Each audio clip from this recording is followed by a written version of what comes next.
PSC mass മെൻറ്ററിലേക്ക് സ്വാഗതം. American വിപ്ലവം. വിപ്ലവത്തിൻ്റെ പ്രധാന ഘട്ടങ്ങൾ. First continental Congress 1774. എന്താണ് ഫസ്റ്റ് കോണ്ടിനെൻ്റൽ കോൺഗ്രസ് അഥവാ ഒന്നാം കോണ്ടിനെൻ്റൽ കോൺഗ്രസ്? മാതൃരാജ്യമായ ഇംഗ്ലണ്ടിൻ്റെ നയങ്ങൾക്കും നിയമങ്ങൾക്കുമെതിരെ പ്രതികരിക്കാനായി കോളനികളുടെ പ്രതിനിധികൾ ചേർന്ന സമ്മേളനം അറിയപ്പെടുന്നതാണ് ഒന്നാം കോണ്ടിനെൻ്റൽ കോൺഗ്രസ്.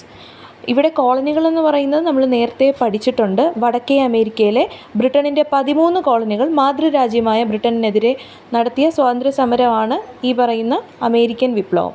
സോ ആ കോളനികളെല്ലാം ചേർന്നിട്ടാണ്, ആ 13 കോളനികൾ ചേർന്നിട്ട് ഉണ്ടായ സമ്മേളനമാണ് ഒന്നാം കോണ്ടിനെൻ്റൽ കോൺഗ്രസ്. ഇത് നടന്ന വർഷം 1774. ഒന്നാം കോണ്ടിനെൻ്റൽ കോൺഗ്രസ് നടന്ന സ്ഥലം ഫിലാഡൽഫിയ. ഈ സമ്മേളനത്തിൽ പങ്കെടുക്കാതിരുന്ന ഏക കോളനി ജോർജിയയാണ്.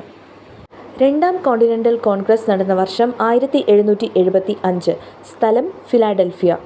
ഈ സമ്മേളനത്തിൻ്റെ കോണ്ടിനെൻ്റൽ സൈന്യത്തിൻ്റെ തലവനായി തിരഞ്ഞെടുക്കപ്പെട്ടത് ജോർജ് വാഷിങ്ടൺ. അമേരിക്കൻ ഐക്യനാടുകളുടെ രാഷ്ട്രപിതാവ് എന്നറിയപ്പെടുന്ന ജോർജ് വാഷിങ്ടൺ.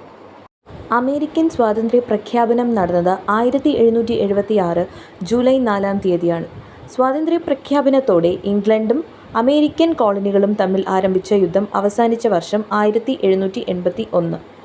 പ്രധാന യുദ്ധങ്ങൾ: battle of Bunker Hill, battle of Saratoga, battle of York town.